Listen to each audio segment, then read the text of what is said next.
terdapat nih, apa namanya, 7 teori asam basa yang dia itu dikenal gitu ya, secara, apa namanya, oleh masyarakat secara umum gitu ya, oleh para peneliti, oleh para ilmuwan seperti itu. Nah, tetapi yang digunakan itu hanya 3 nih, ada teorinya Arrhenius, kemudian ada teorinya Bronsted-Lowry, dan juga ada teorinya Lewis. Nah, mengenai teori ketiganya ini, kenapa, dia itu, apa namanya, diaplikasikan gitu ya, karena dia yang paling mendekati kebenaran, seperti itu. Jadi, yang akan kita bahas di sini, kita akan fokus terhadap yang Arrhenius, ini berupa teori saja, Bronsted-Lowry, nanti kita akan singgung sedikit, dan juga ada teori Lewis gitu ya, sebagai tambahan.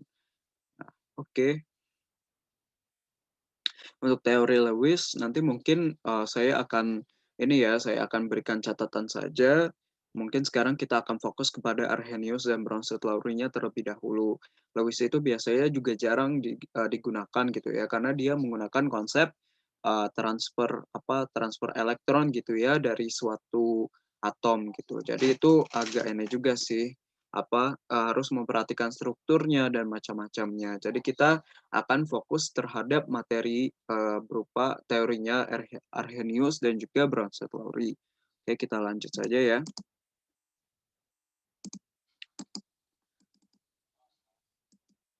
Nah, teorinya Arrhenius nih. Arrhenius itu dia menyatakan bahwasannya asam itu adalah senyawa yang dapat melepaskan H+ di dalam air. H+ ini jadi, asam itu adalah senyawa yang dia bisa melepaskan H+ nih. H+ itu merupakan ini ya, hidrogen gitu ya, melepaskan senyawa hidrogen di dalam air gitu.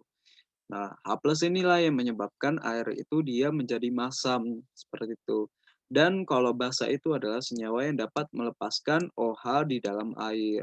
Nah, kelemahan, jadi kan teori itu pasti mengandung kelemahan dan kelebihannya masing-masing ya. Jadi si kelemahannya itu dia hanya berlaku untuk kelarutan yang dalam air saja gitu. Padahal senyawa asam itu kan banyak gitu ya. Eh, Tidak hanya dia, harus terkandung air gitu di dalamnya, gitu. Tapi ada juga senyawa yang dia tidak mengandung air gitu ya, tidak mengandung molekul air gitu senyawanya, tetapi tetap saja dia memang, asalnya itu memang asam, seperti itu. Oke, kita hapus dulu dan lanjut ya ke selanjutnya. Kemudian Bronsted-Lowry ini. Nah, ini penting nih ya, untuk diketahui. Jadi kalau tadi si Arrhenius itu cuman teori doang, nah Bronsted-Lowry ini ya teori doang sih, tapi, ada sedikit penalarannya lah, dan tapi gampang sih tentunya. Nah, asam itu merupakan senyawa yang dapat memberikan proton H+ atau donor proton. Jadi senyawa tadi, ya kan, senyawa asam yang tadi kita ketahui ini sejalan nih, dia dapat memberikan proton berupa H+, dan si basa itu merupakan senyawa yang dapat menerima protonnya atau menjadi akseptor protonnya gitu. Nah, jadi HCl yang, seperti kita ketahui merupakan senyawa asam gitu ya, atau senyawa asam klorida. NH3 itu merupakan senyawa apa? Amonia gitu. Merupakan senyawa amonia gitu. Nah, ini jadi si HCl ini jika dia itu reaksinya tanpa pelarut air, jadi kan nggak ada intervensi dari air itu sendiri kan. Jadi dia ya bakal bercampur lah antara asam dengan basanya itu. Jadi dia bercampur akan membentuk suatu garam seperti itu. Seperti yang tadi gue bilang kalau dia itu asam ditambah dengan basa itu akan menghasilkan garam gitu.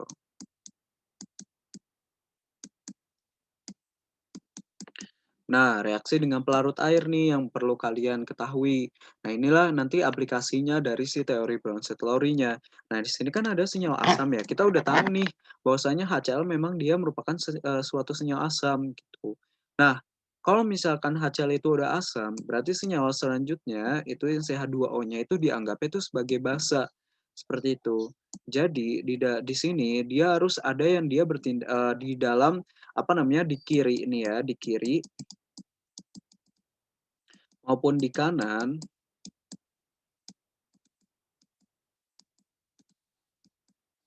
Ini setidaknya itu harus ada si asamnya maupun si basanya gitu.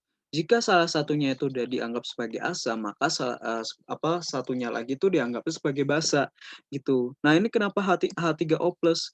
H3O plus itu adalah H plus sebenarnya gitu. Sebenarnya sebutan lain dari H plus ya, atau senyawa yang menyebabkan asam tadi. Nah, karena H2O itu dia basa, makanya dia itu kemasukan apa? Kemasukan si H plus gitu. Jadi makanya H-nya nambah satu menjadi H3O plus gitu. Nah, tadi sejalan dong dengan apa namanya prinsip kita tadi. Kalau basa itu adalah senyawa yang dapat menerima proton kan. Jadi karena si H2O ini merupakan basa dan dia menerima H plus gitu ya, menerima asam, maka dia itu berubah menjadi H3O plus atau namanya sekarang basanya berubah menjadi asam konjugasi.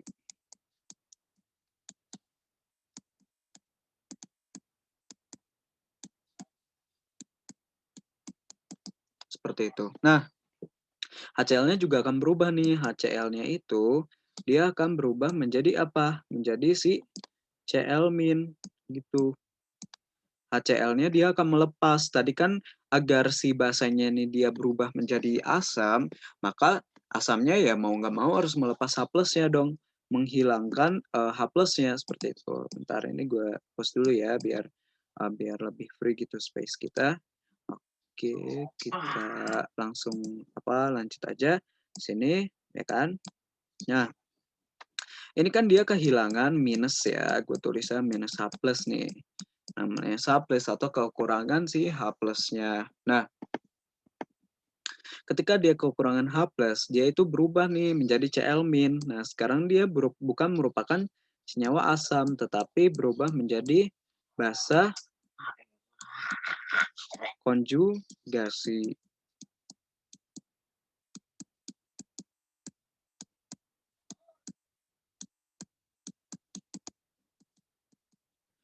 Oke, seperti itu ya. Jadi apa namanya yang kasus kedua nih ya, kita akan meninjau kasus kedua. Nah, ini bisa gua hapus ya biar apa namanya space nanti lebih itu juga biar yang bawah ini bakal lebih luas. Oke. Oke. Nah, di sini kan ada NH4OH nih. Nah, NH4OH senyawa tadi yang menurut si Arrhenius, OH ini merupakan suatu senyawa basa kan. Otomatis ini kita udah tahu nih dia apa namanya merupakan senyawa basa. Kalian bisa identifikasi sih melalui adanya H ataupun OH. Nah, H2O, H2O berarti asam seperti itu ya. Harus ada salah satu yang dia asam atau basa seperti itu. Nah, dia itu kan dari NH4OH dari basa, dia itu akan berubah menjadi NH4OH2. Kenapa? Karena dia akan menerima H+. H plus ya. Jadi ketika dia menerima H+, kondisinya berubah menjadi asam konjugat atau asam konjugasi gitu ya. Konjugasi gitu. Nah, H2O juga kan berubah nih, dia tadinya asam jadi OH doang. Itu jadi apa? Basa konjugat. Seperti itu. Nah, kira-kira demikian sih konsepnya. Nah, jadi si airnya ini dia kan asam nih. Tadi airnya bersifat basa. Nah, gabungan inilah yang menyebabkan air itu dapat bersifat asam atau basa gitu. Jadi dia disebut dengan senyawa yang amfoter gitu ya. Jadi memiliki karakteristik seperti itu. Jadi dia bisa menjadi basa ataupun bisa menjadi asam. Oke, gue clear dulu ya. Oke, kita lanjut ke materi selanjutnya. Oke, mana? Gue dulu. Nah, tadi ya udah gue jelasin juga, asam konjugasi adalah asam yang terbentuk dari basa yang menerima proton, asam konjugasi tadi. Jadi kan si basanya dia melepaskan si H plusnya gitu ya. Si basa satu menjadi asam 2 gitu ya. Jadi basa satu tadi ini basa ya, basa H2-nya merupakan basa, kemudian dia berubah menjadi H3O+, berarti basanya dia berubah menjadi asam. Kenapa? Karena dia akan menerima gitu, basanya akan menerima suatu H+ dari si HCl gitu ya, menjadi H3O+. Nah, konsekuensinya HCl itu akan menjadi si Cl- gitu. Dari senyawa asam akan menjadi senyawa basa. Oke,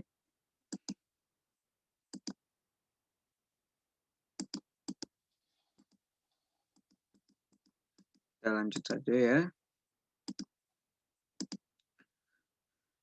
Nah, dalam memahami itu ya, dalam memahami konsep mengenai asam dan basa itu sendiri, itu ada alangkah baiknya kita mengenal nih konsep mengenai keseimbangan air.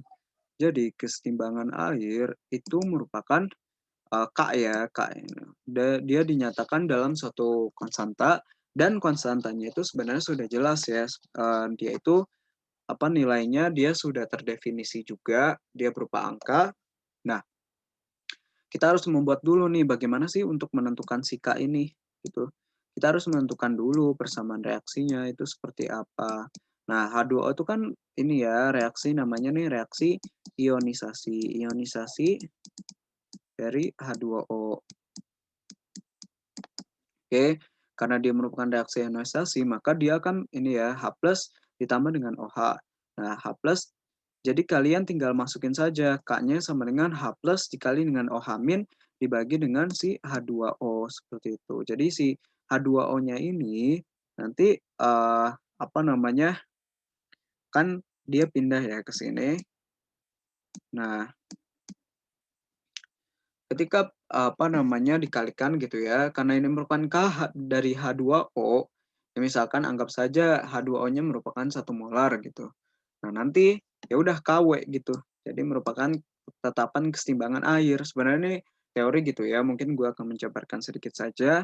Nah, ini KW-nya ini merupakan 10 pangkat minus 14 gitu. Memang KW air itu merupakan 10 pangkat minus 14. Nah, jadi si H plusnya ini secara konsekuensi jadi kan kalau karena dia itu merupakan 10 4 minus 14, jadi bagian sini sama bagian sini itu kan pasti ini ya perkalian antara keduanya. Gimana sih caranya untuk membentuk 10 pangkat minus 14? Ya pastinya diakarin dong. Kalau diakarin ya ini tinggal dibagi dengan 2 gitu. Jadi hasilnya adalah 10 pangkat minus 7. Makanya kenapa H plus ya sama OH-nya itu sama-sama 10 4 minus 7.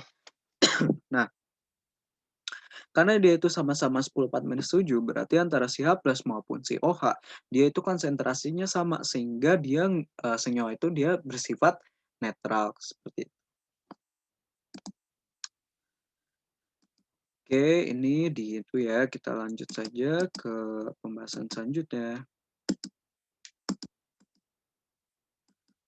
Nah, konsep pH nih. Jadi apa sih yang dimaksud dengan pH? pH itu merupakan derajat keasaman suatu zat gitu ya, derajat keasaman suatu senyawa seperti itu. Nah, konsep pH nih ya. Nah, dia merupakan nilai derajat keasaman atau kebasaan dari suatu larutan. Tuh. Nah, pH itu menunjukkan aktivitas ion hidrogen. Tadi kan hidrogen memang dia bisa menyebabkan asam gitu ya. Nah, untuk derajat kebasaan itu sendiri, jadi kan tadi ada asam dan juga dengan basa. Nah, itu disebut dengan pOH. Jadi di sini kalian akan mengenal pH dan pOH. Gitu ya. Nah, dirumuskan seperti ini. Jadi rumusnya kalian hafal aja sih. Memang ini mutlaknya seperti ini gitu. pH merupakan minus log H plus. Kalau si ini, si pOH merupakan minus log OH min. Apa tuh? Si minus log ini, dia menggunakan operasi logaritma. Sebenarnya gampang kok. Jadi ini jangan dipandang susah ya, minus log ini nanti bakal jelasin. H plus ini merupakan, nah ini apa sih tanda begini itu apa maksudnya? Ini merupakan tanda konsentrasi gitu. Konsentrasi dari suatu senyawa seperti itu ya. Oke, kita clear saja langsung ke konsep selanjutnya. Nah, konsep pH nih. Jadi si pH-nya itu sendiri Nih, konsep pH karena ada pada air yang netral gitu ya. Nah, pada air yang netral, jadi kalau pada air yang netral itu sendiri, nanti H plus dengan OH-nya itu dia sama nih. Besarnya adalah 10⁻⁻7. Itu kecil ya, memang kecil banget. Ketika dia itu sama, maka dia netral. Ketika dia itu kurang nih ya, yang biasanya kita ketahui, kurang dari 7, ataupun pH-nya itu dia kurang dari 7, maka dia bersifat asam, seperti itu. Tapi kalau misalkan pH-nya itu dia lebih dari 7, nah itu dia sifatnya basa gitu. Semakin basa, semakin gede pH suatu larutan, maka semakin basa, dan kalau misalnya semakin kecil, maka dia semakin asam. Oke, kita lanjut ke pembahasan selanjutnya.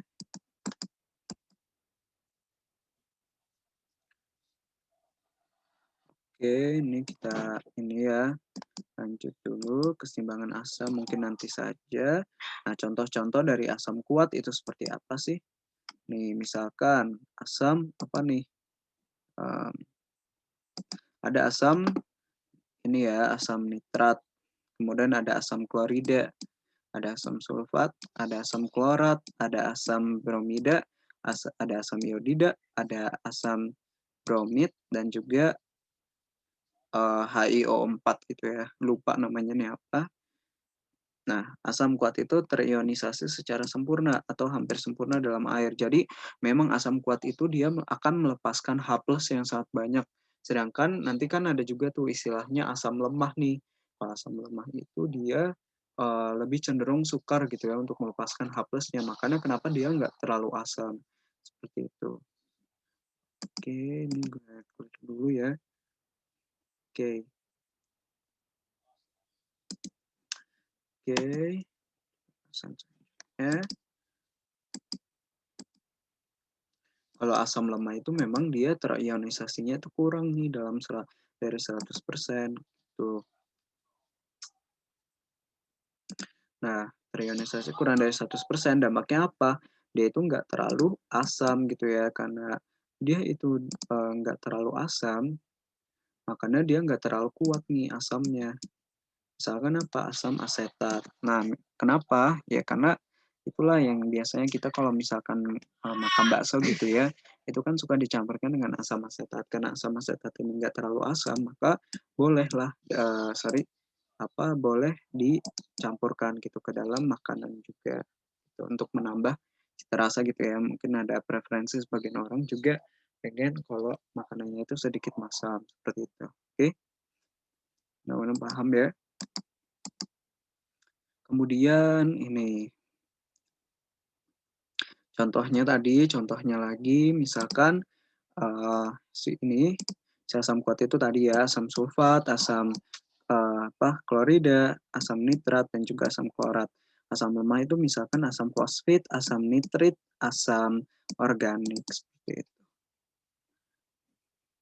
Asam kuat itu akan menghasilkan, nah ini nanti aja ya, nanti ini akan gue jelasin konsepnya gimana, ini gampang banget sih.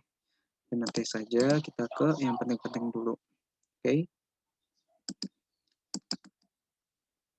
Nah, kekuatan asam dan basa gitu ya. Jadi ini nanti mungkin kalian bisa ini sih. Jadi beberapa kali ya di dalam olimpiade gitu, biasanya juga suka ditanya ini iseng-iseng nih nama asam yang dia itu kekuatannya itu makin kuat gitu ya, ataupun dia kekuatannya itu meningkat nih basanya gitu. Jadi nanti ini bakal gue jelasin, tapi untuk sekarang mungkin ini jangan jangan dulu ya, ini jangan dulu gitu ya. Nanti bakal gue jelasin, tapi mungkin kalian akan membahas tentang ini dulu ya. Mungkin kalian akan menghafal ininya dulu gitu ya untuk kekuatan-kekuatannya. Karena biasanya tuh di ini sih kayak ditanyain gitu, walaupun kayak aduh ini terkesannya hafalan, tapi ya lumayan lah nambah poin gitu. Oke. Ini juga nanti bisa, nanti kan PPT-nya bakal gue share. Nah, ini dia kaitan dengan Ka dengan pH. Jadi nanti ini untuk merumuskan ini apa?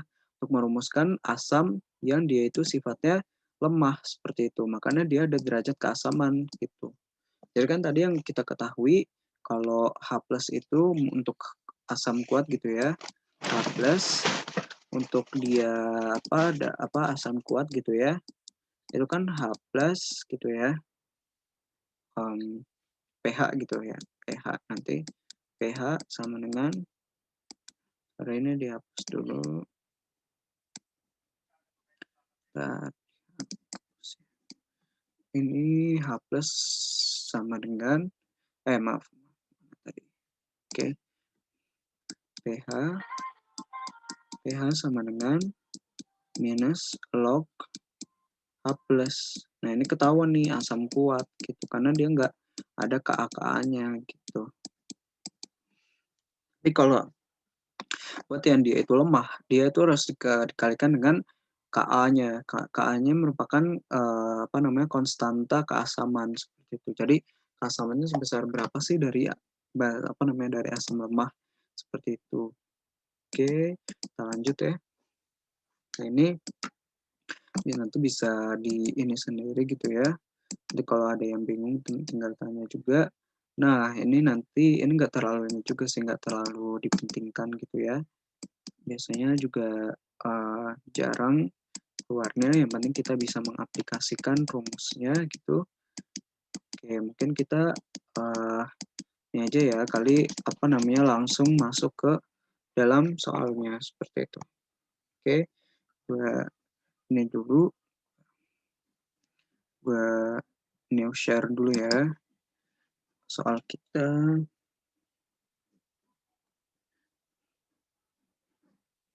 Oke, kita ke sini ya, kita akan langsung bahas nih. Agak lama juga tadi dari situ. Nah, jadi ada soal seperti ini. Jadi sebanyak 1,5 mili gitu ya, sebanyak masih warna hitam. Sebenarnya 1,5 mili sampel larutan asam sulfat nih ya. Asam sulfat merupakan asam kuat dari suatu baterai mobil dititrasi dengan 23,7 mili larutan NaOH 1,47 molar menggunakan indikator phenolphthalein untuk menentukan titik akhir titrasi. Konsentrasi dalam satuan molaritas sampel larutan asam sulfat tersebut adalah berapa? Jadi yang ditanyakan itu merupakan konsentrasinya dari si H+-nya itu berapa sih? Itu atau konsentrasi dari asamnya kayak gitu. Nah, nanti di sini kan akan dititrasi. Apa sih yang dimaksud dengan titrasi? Titrasi itu tadi ya, jadi kan ada namanya senyawa garam gitu ya. Garam itu merupakan perpaduan antara asam ditambah dengan basa seperti itu. Nah, ketika nanti ada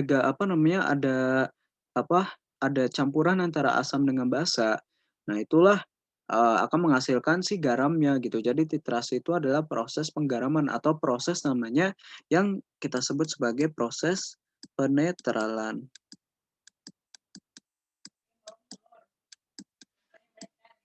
Penetralan bisa asam oleh basa ataupun basa oleh asam seperti itu. Bisa fleksibel gitu ya. Nah, gimana sih caranya untuk kita itu melakukan suatu reaksi penetralan gitu ya? Nah, itu caranya gimana untuk melakukan suatu reaksi penetralan. Ini gue hapus dulu ya, penetralan. Jadi rumusnya itu adalah kalian itu harus menyamakan antara kalian harus menyamakan antara mol asam dengan mol basa gitu. Kenapa harus disamakan? Karena nanti biar gimana ya? Jadi kalau misalkan mol antara asam dengan mol dari basanya itu sama, nanti akan menghasilkan suatu senyawa yang dia sifatnya netral. Karena jumlah asam dengan basanya sama kan? Ya udah berarti senyawa tersebut itu netral gitu loh. Jadi nggak asam maupun nggak basa. Jadi berada di pH sama dengan 7 seperti itu, atau yang dia netral gitu ya. Jadi dia itu sifatnya netral. Oke, ini kita lanjut saja ke ininya ya, langsung ke pembahasannya. Nah, ini gue hapus dulu. Tadi mana? Annotation-nya ini ya, clear element drawings. And then, oke. Jadi kan tadi yang udah gue bilang bahwasanya literasi asam dengan basanya ya itu kan merupakan menyamakan antara mol asam dengan mol basanya. Nah, jadi kenapa nih dia harus dikalikan dengan jumlah H+. Tadi kan balik lagi ke soal sebelumnya ya. Jadi oke, sebentar. Ya kan tadi ada asam ini ya. Jadi tadi ada asam sulfat.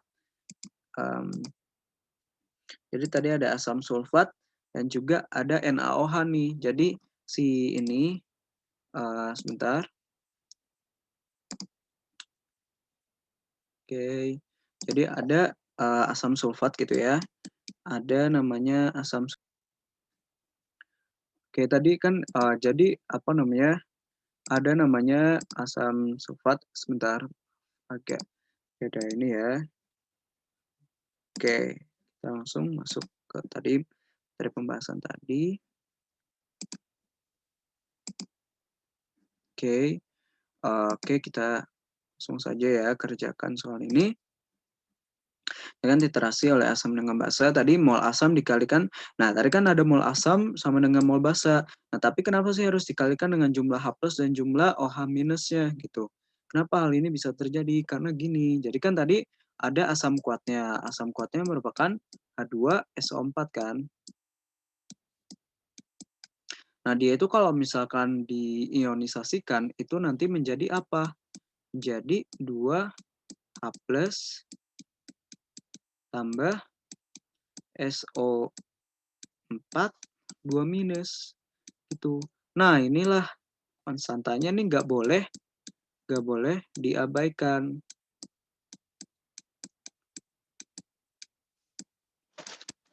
Abaikan gitu. Harus dimasukkan ke dalam reaksinya gitu. Begitu pula dengan NaOH-nya. NaOH-nya kan merupakan apa? Basa kuat gitu ya.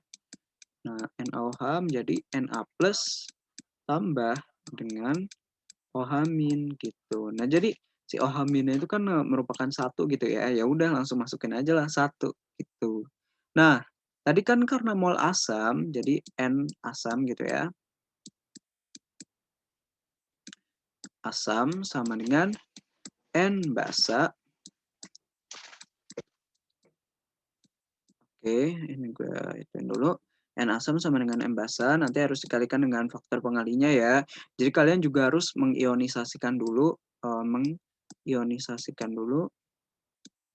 io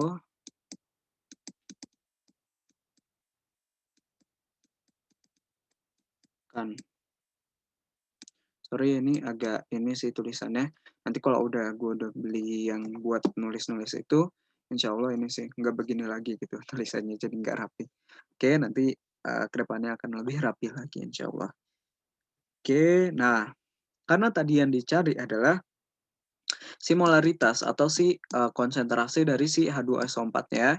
Volumenya udah tahu nih 1,5 apa namanya liter gitu ya. 1,5 sementara tadi antara liter atau mililiter itu tidak masalah karena nanti kan akan dicoret dengan sama-sama kan kalau misalkan di sini liter kanan liter maupun kiri liter nanti kan akan saling mencoret ya. Akhirnya nanti juga saling menyadakan seperti itu. Oke. Nanti si ininya 1,5 dikali dengan tadi jumlahnya. Dia itu 2 ya, tinggal masukkan aja ke persamaannya. Dia jumlahnya itu adalah 2. Kemudian sini jumlahnya 1. Kontras banget kan tadi. Nah, nanti untuk molaritas dari NaOH-nya itu adalah 1,47 dikalikan dengan si ininya volumenya tadi kan udah ketahui dia sebesar 23,7. Nah, ya udah karena dia merupakan yang dicari merupakan si ininya molaritas dari MH2SO4-nya, ya udah tinggal ini aja kalian kali aja gitu ya. 1,47 dikali dengan 23 kali 7 terus 2-nya dipindahin ke bawah gitu ya. 1,5 kali 2 itu kan hasilnya memang 3 ya, tinggal dibagi 3. Yang atas, yang sininya hasilnya adalah ini, yang bawah ini. Kemudian yang tiganya itu sini. Hasilnya adalah 11,613 molar, seperti itu. Jadi jawaban ini sudah terjawab ya. Oke, ini save aja. Oke, sip, sip. Sininya sudah ini, sudah gitu ya. Ya, gue clear dulu, nanti bakal mengaruh ke efek apa namanya, kan ke PPT selanjutnya. Oke, gue di sini. Ini jadi hasilnya 11,6 gitu ya. Ini gue dulu ini 11,6. Oke. Buat di ininya, jadi gue juga nyediain salah satu soal nih ya. Salah satu soal terkait dengan ini sih sebenarnya. Nah, ini juga terkait dengan persamaan gas ideal nih. Tadi kan kita udah belajar juga hubungannya antara persamaan gas ideal itu gimana sih? Dia PVS sama dengan NRT gitu, gimana sih implementasinya? Nah, ternyata di sini juga ada nih untuk menentukan ini nih, menentukan suatu gas itu apa gitu. Gas itu dia gas apa sih gitu, kita ingin mengetahui dengan ciri-ciri sebagai berikut, yakni ada 0,238 gram gas tertentu yang belum kita ketahui dalam 100 ml. Ini merupakan volumenya pada wadah pada temperatur T-nya gitu ya, 14 derajat Celcius memberikan tekanan sebesar 600 mm Hg. Gas tersebut adalah apa nih? Nah, ini kan ada beberapa pilihan gitu ya. T-nya jangan lupa ditambah dengan 273 gitu. Oke, nanti hasilnya berapa nih? 100, sebentar. Ya, 200, sorry. Oke, kita itu ya. 287 Kelvin gitu. Kita lanjut aja ke pembahasan selanjutnya ke sini.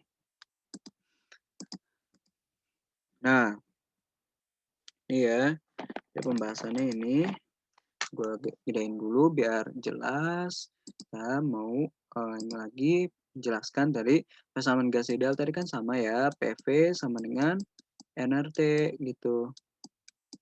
Nah, sebenarnya tinggal masukin aja sih gitu. Jadi untuk ininya, untuk satuan konversi dari kan milimeter Hg, ini kan merupakan satuan dengan raksa ya kan, dengan raksa. Nah nanti di tabel di soal bagian awalnya itu biasanya ada tuh satuannya gitu, satuan untuk mengubah si mmHg menjadi atm gitu, untuk merubah menjadi satuan sifat yang sifatnya resmi gitu ya. Nanti ada kok di bagian depannya. Jadi untuk per 1 milimeter Hg-nya itu nanti ada satuannya sendiri dan kalian bisa langsung kalikan. T-nya tadi ya 14 derajat Celcius sama dengan 287 Kelvin, masanya merupakan 0,238 gram dan volumenya itu merupakan 0,1 liter. Nah, yang kita cari di sini adalah apa sih jenisnya? Nah, ya jenisnya ya udah pakai massa molar aja. Kenapa? Karena ini bisa dilihat di tabel periodik gitu. Nah, ini karena dia itu sifatnya bisa dilihat gitu ya melalui tabel periodik sehingga nanti jelas gitu apa sih senyawa ini gitu. Bikin kita penasaran aja sih gitu. Nah, makanya si P-nya tinggal dimasukin aja ya. Jadi 0,7894 dikalikan dengan 0,1 sama dengan 0,238 masanya tinggal dimasukkan per massa molar dikali dengan R-nya.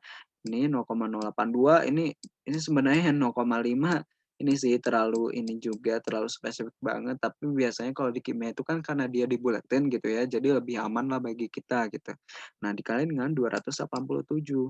Nah, massa molarnya nanti tinggal massa molar, ya udah kalian tinggal pindah aja massa molarnya ke sini, yang ininya pindah ke sini gitu ya.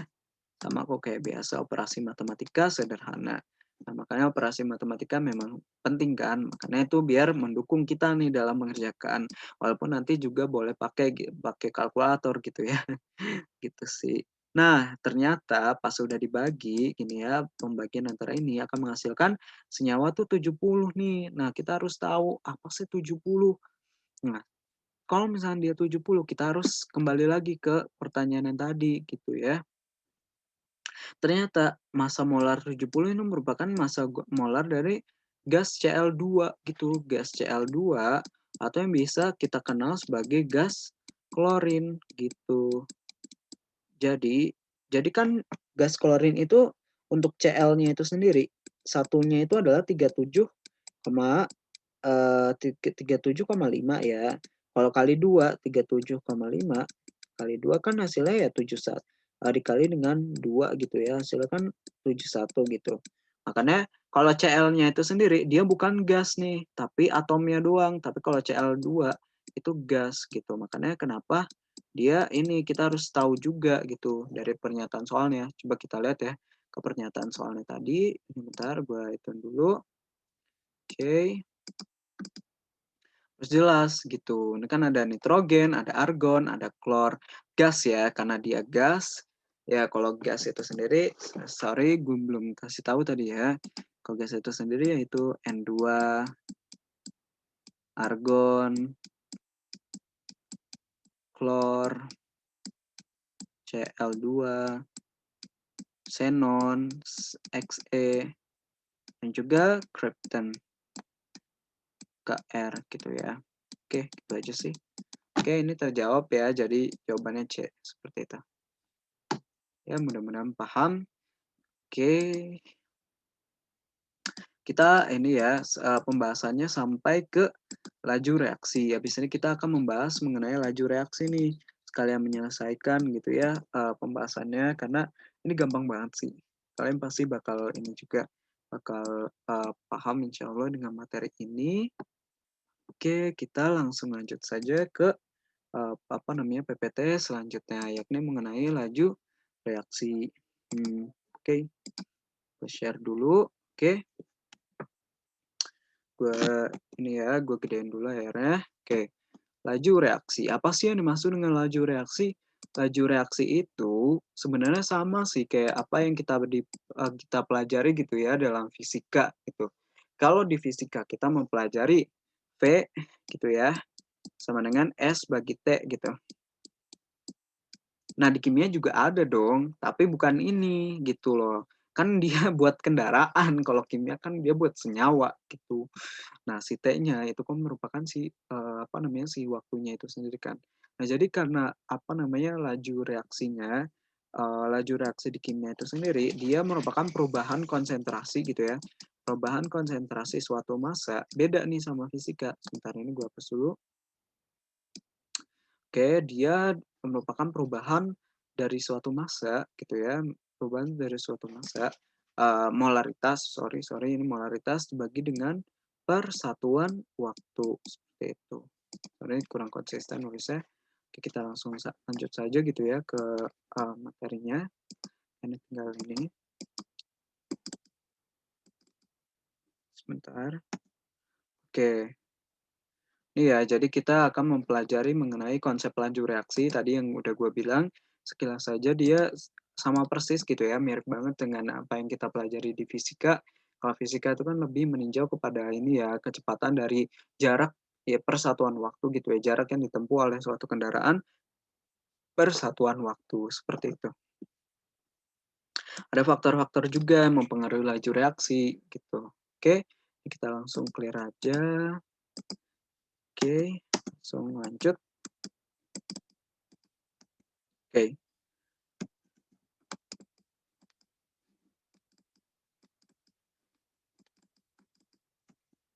Nah, jadi laju reaksi itu sendiri dia ini ya simpelnya adalah menyatakan laju perubahan konsentrasi suatu zat komponen reaksi terhadap satuan waktu. Makanya ini merupakan ini jadi ibaratnya kalian mau membentuk suatu senyawa nih.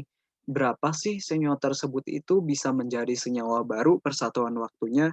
Nah, asalkan dia itu merupakan ada persatuan waktu, itu bisa dikatakan dengan kecepatan karena kita ingin merubah perubahannya gitu loh, perubahannya. Jadi makanya dia disebut dengan laju reaksi. Jadi dia itu bisa ini ya, jadi banyak banget ininya juga pengertiannya bisa laju pengurangan konsentrasi reaksi persatuan waktu. Jadi misalkan ada A plus B, ini merupakan B C plus D gitu ya, C plus D. Oke. C plus D gitu. Nah, laju pengurangan konsentrasi. Jadi konsentrasi ininya si A sama B-nya dia berkurang gitu. Nah, C sama D-nya dia kan akan bertambah gitu, sorry. Atau pakai ini aja deh, pakai logo gitu ya. Kayak yang ini dulu, pakai yang. Nah, dia akan bertambah, sedangkan ini dia akan berkurang. Gitu. Nah, atau laju penambahan konsentrasi hasil reaksi persatuan waktu gitu ya. Jadi konsep dasarnya seperti itu. Oke, kita lanjut. Ini aku clear dulu ya. Oke, sip. Oke. Nah, laju reaksi itu dipengaruhi oleh apa aja sih? Jadi, dia itu dipengaruhi oleh konsentrasi. Ya pastinya dong. Tadi kan V sama dengan perubahan konsentrasi per satuan waktu gitu kan. Ya udah, ini konsentrasi dia berpengaruh dong gitu. Kemudian juga luas permukaan sentuhan, ukuran partikel juga berpengaruh. Misalkan kalian itu pengen membuat ini, kalian ingin misalkan kalian membuat kopi gitu. Nah, kalian mikir-mikir nih, mana sih mendingan kopi mendingan dia dicampur dengan gula batu atau enggak ini ya, apa namanya, gula batu itu merupakan gula yang dia itu keras gitu ya, dan itu kan kayak kayak agak lama aja gitu kan untuk mencampur gitu ya, bercampur dengan si ininya, dengan apa, kopinya gitu ya. Nah, dibandingkan dengan ini, apa namanya, gula yang dia itu merupakan yang bentuknya itu pasir-pasir gitu. Kalau gula pasir itu kan ini ya, gampang gitu ya untuk terlarutnya, sedangkan kalau gula batu itu dia lebih sulit gitu. Jadi kan menyatakan juga, ini kan dia itu lebih cepat bereaksi gitu ya, kita lebih cepat merasakan, rasa manis pada kopi tersebut, intinya seperti itu. Nah, kemudian suhu juga gitu. Ya ginilah, kalian mau bikin coklat nih ya, biasanya coklat itu kalau dipakai air dingin tuh bakal ngendep gitu. Nah, beda kalau misalnya suhu. Jadi kalau misalnya suhu semakin tinggi suhunya, T-nya itu semakin tinggi, ini daya larutnya itu makin besar seperti itu. Nah, sebaliknya kalau T-nya dia turun, maka daya larutnya juga semakin turun seperti itu. Kemudian juga ada katalis atau pemercepat reaksi kimia seperti itu ya. Gampang, konsepnya nih gampang banget sih. Dia pakai perbandingan itu dan sebagainya ya. Kita lanjut.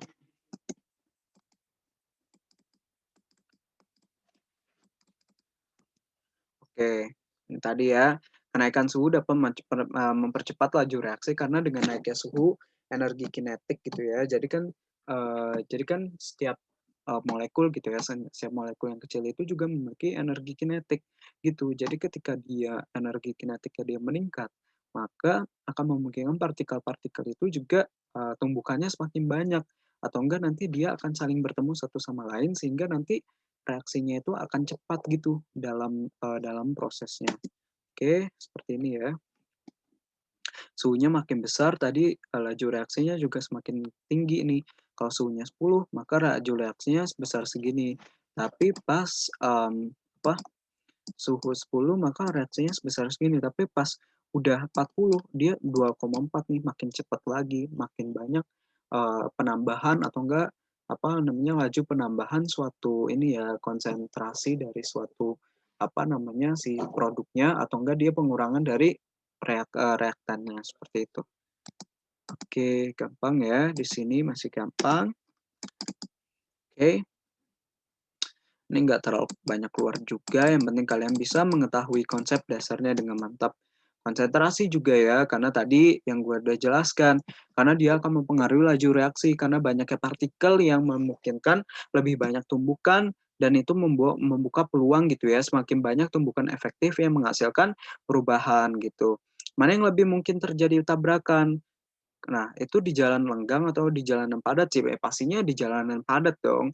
Ya makin dia itu semakin padat gitu ya, semakin padat jalanan tersebut, tumbukannya semakin besar. Akibatnya apa? Akibatnya kalian akan lebih cepat mendapatkan senyawa yang kalian mau, lebih cepat untuk mendapatkan produknya dari si reaktannya, seperti itu.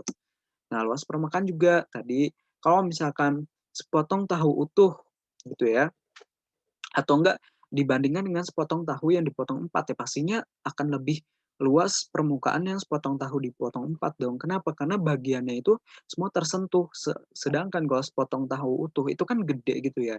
Jadi permukaannya itu cuman ya samping kanan, samping kiri, bawah, dan atas. Tapi kalau misalnya dipotong 4, itu ibaratnya dalamnya itu kan kena gitu ya. Dalamnya ini kalau dipotong 4 itu makin kecil dan dia makin gede gitu ya dalam laju reaksinya. Nah, kayak gini dipisahkan gitu.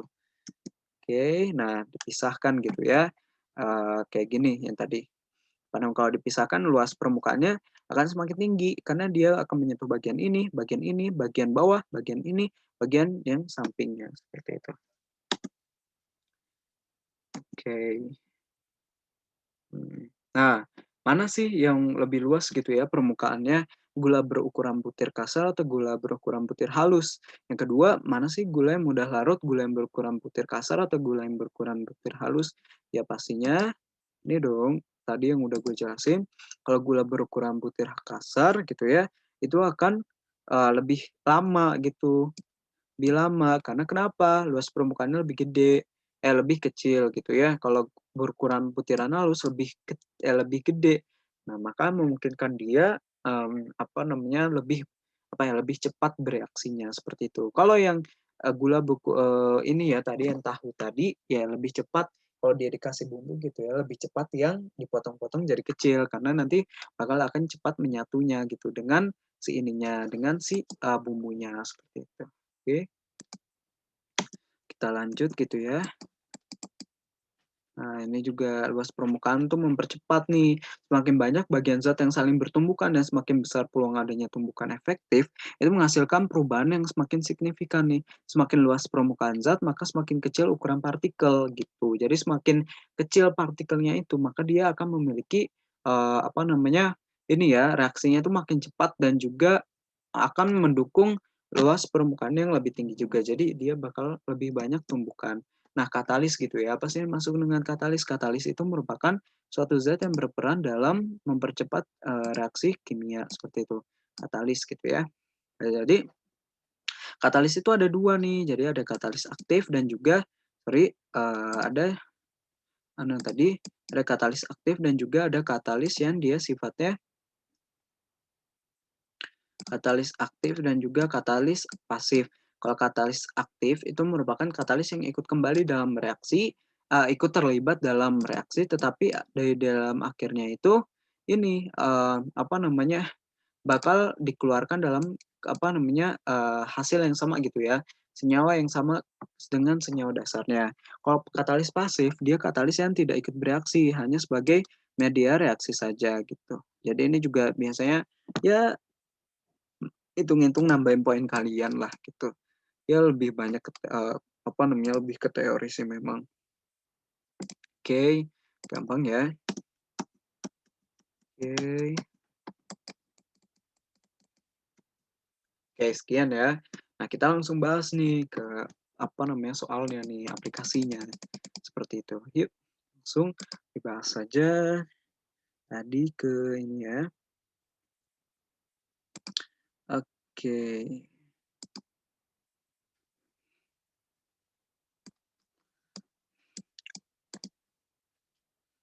Oke, ini tadi udah ya. Nah, ini dia nih. Nah, nanti untuk jadi gimana sih? Jadi kan kalau misalkan untuk ini ya, untuk membentuk jadi kan ada reaksi antara gas NO, kita tulis dulu gitu ya, gas NO ditambah dengan gas O2, itu dia akan menghasilkan NO2 gitu. Kita mau di ini aja ya, kita mau setarakan gitu ya, ini dengan kalikan dengan setengah gitu, biar N setengah dari O2 1 kan, 1 tambah O jadi NO2 seperti itu. Jadi menghasilkan gas NO2 ya, reaksi orde kedua terhadap gas NO gitu ya. Gas NO2 ini merupakan reaksi orde kedua dan orde pertama terhadap gas O2. Jika konsentrasi kedua reaktan dinaikkan 2 kali, maka peningkatan laju reaksi itu dia sebesar berapa? Seperti itu. Oke, ini langsung di ini aja ya. Jadi untuk membentuk persamaan reaksinya seperti apa? Udah V, kalian masukkan konsentrasi dari si ininya, si NO-nya yang depannya aja ya. Jadi reaksinya aja, yang belakangnya ini nggak usah gitu. Ini diabaikan. Itu yang ditulis seperti ini. Sama dengan si O2 seperti itu ya konsentrasi. Sorry, aduh, agak susah sih memang kalau nulis di layar itu ya. Oke, O2. Oke. Sebentar.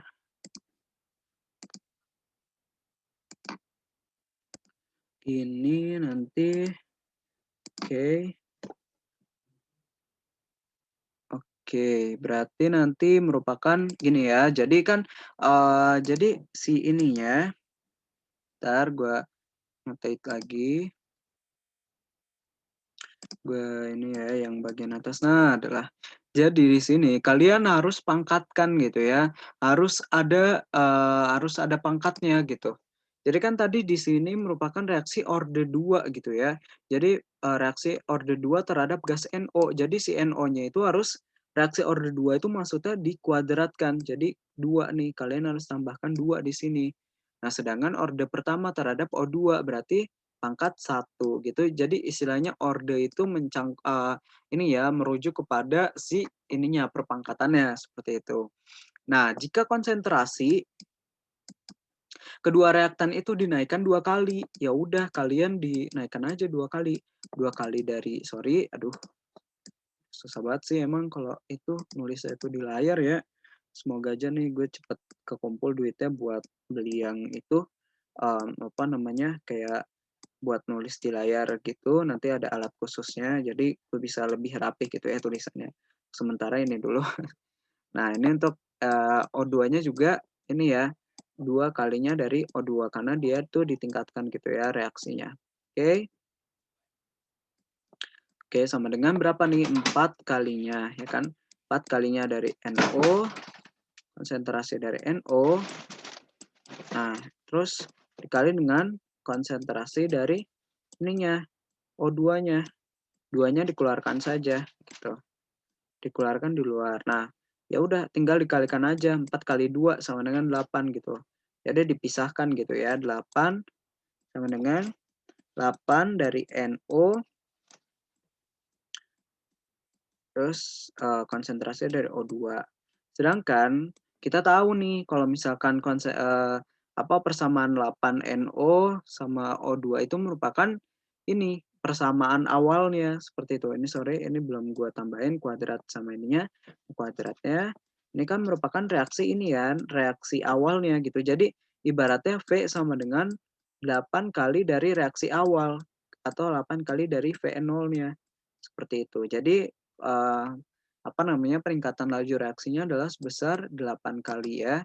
Seperti itu. Ini gampang banget ya kalau untuk persamaan laju reaksi seperti itu. Oke, ini mudah-mudahan paham. Kemudian kita lanjut ya ke nomor selanjutnya. Oke. Nah, kemudian kita akan membahas mengenai ozon gitu ya. Untuk reaksi pembentukan ozon. Nah, ini jangan kinap duluan sih. Ini karena gampang banget. Ini gampang banget asli. Kalau gue ketemu soal ini tuh gue paling seneng sih. Kenapa? Cuma membandingkan reaksinya gitu. Nah, ini reaksi pembentukan ozon ya. Nah, 3O2 sama 2O3 gitu. Nah, jadi laju pembentukan O3 atau ozon gitu, laju pembentukannya laju pembentukannya adalah 2 kali 10⁻⁷. Laju hilangnya gas O2. Ingat tadi V ini dia bisa menunjukkan pertambahan itu ya, penambahan atau pembentukan dan juga pengurangan gitu. Nah, jadi penambahan ini dari si reaktannya dari produknya, sorry. Dari si produknya gitu. Produknya. Sedangkan pengurangannya ini dia dari apa? Dari reaktannya.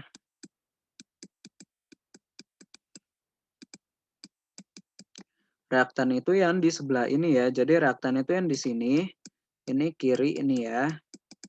Kalau produk itu dia sebelah kanan. Ya gampang lah untuk menganalogikannya atau mengenalarnya gitu ya. Kemudian ini kita hapus dulu agar tidak mengganggu. Oke, gimana nih cara nyarinya? Pakai apa? Perbandingan koefisien. Ingat konsep mol gitu ya. Konsep mol juga berlaku di sini. Pakai perbandingan koefisien. Simple banget.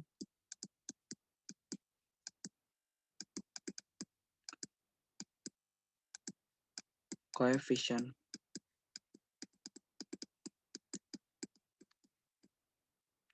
Perbandingan koefisien gitu ya. Ya udah, kita tinggal ini aja.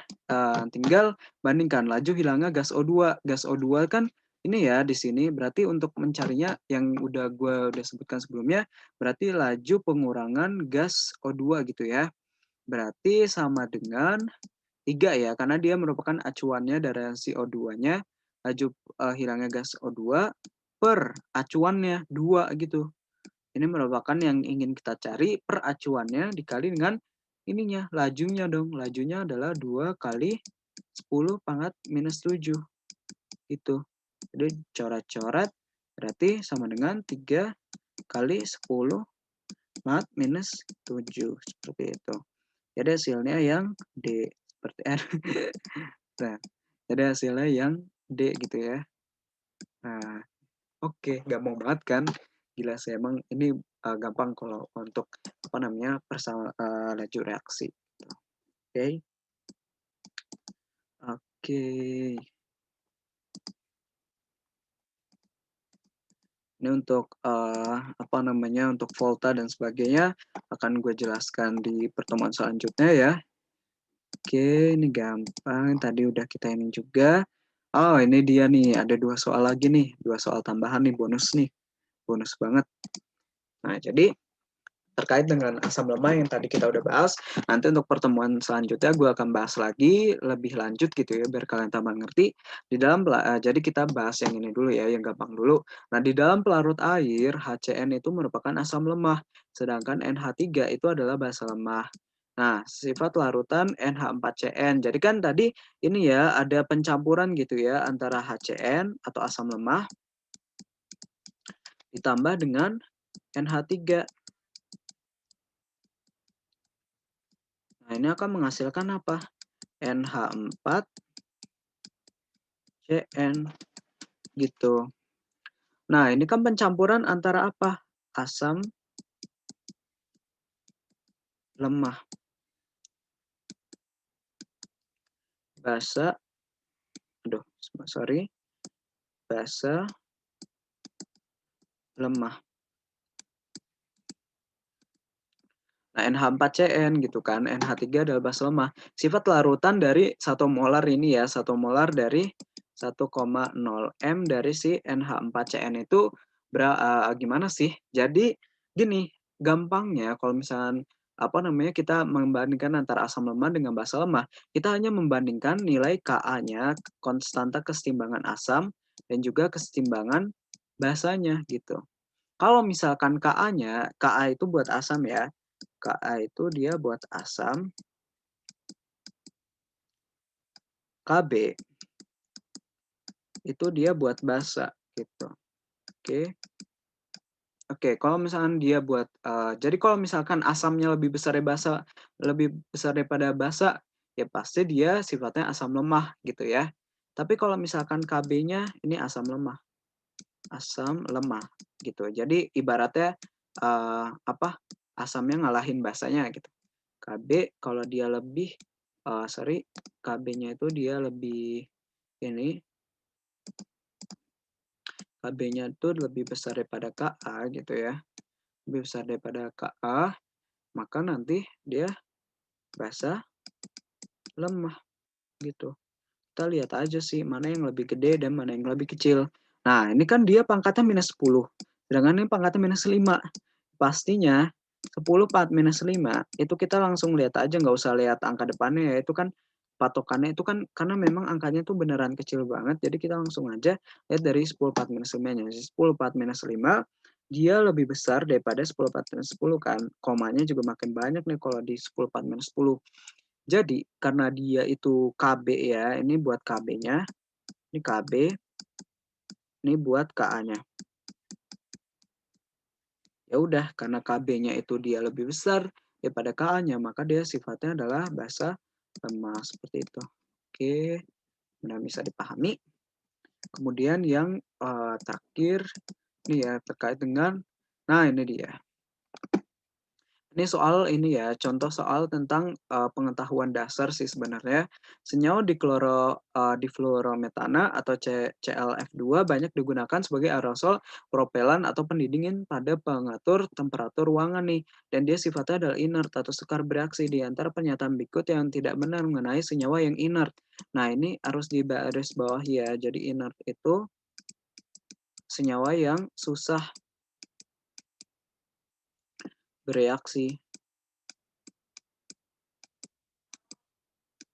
Nah, karena dia itu merupakan senyawa yang susah bereaksi, nah, ya udah karena dia itu susah bereaksi, artinya apa? Senyawanya itu dia stabil, dia nggak mudah terpengaruh oleh senyawa lainnya, seperti itu.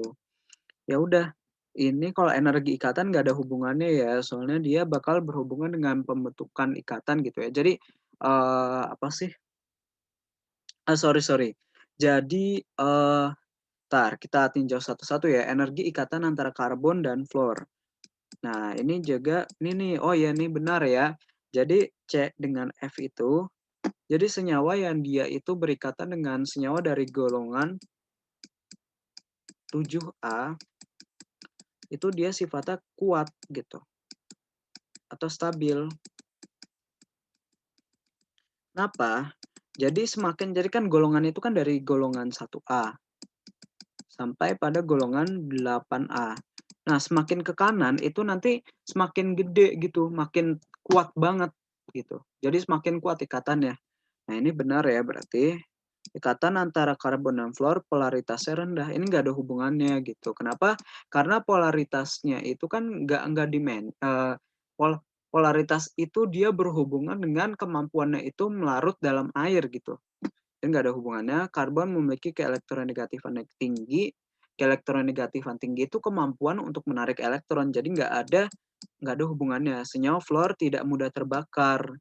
Ini salah sih, karena fluor itu sebenarnya mudah terbakar karena dia sifatnya gas gitu ya.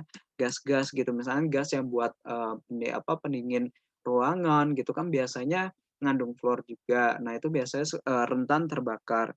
Gaya van der Waals antar fluor lemah. Ini salah, menyalahi karena kenapa? Semakin ke kanan itu kan dia 7A itu kan deket 8A. 8A itu stabil banget. Stabil banget gitu. Karena dia itu sangat stabil, maka makanya si 7A ya pasti stabil juga dong. Maka gaya antar van der Waals itu lemah gitu. Jadi ikatan antar karbon dan fluora itu energi ikatan antar karbon dan fluora itu besar agar dia itu susah bereaksi dan ya udah stabil gitu senyawanya. Oke, mungkin sekian ya untuk pertemuan hari ini. Semoga bermanfaat gitu ya. Nanti untuk kedepannya mungkin kita akan membahas mengenai itu sih elektrokimia gitu ya, elektrokimia dan penerapannya seperti apa. Kemudian juga asam dan basa kita lebih perdalam lagi gitu. Nanti ada penurunannya, ada turunannya atau derivatifnya seperti misalkan larutan buffer gitu ya. Terus kemudian uh, ada hidrolisis gitu ya, hidrolisis dari asam gitu ya. Oke, sekian dari gue. Jangan lupa untuk mention nama kalian di kolom komentar YouTube gue nanti. Itu buat sebagai tanda absensi gitu ya. Terima kasih banyak. Wassalamualaikum warahmatullahi wabarakatuh.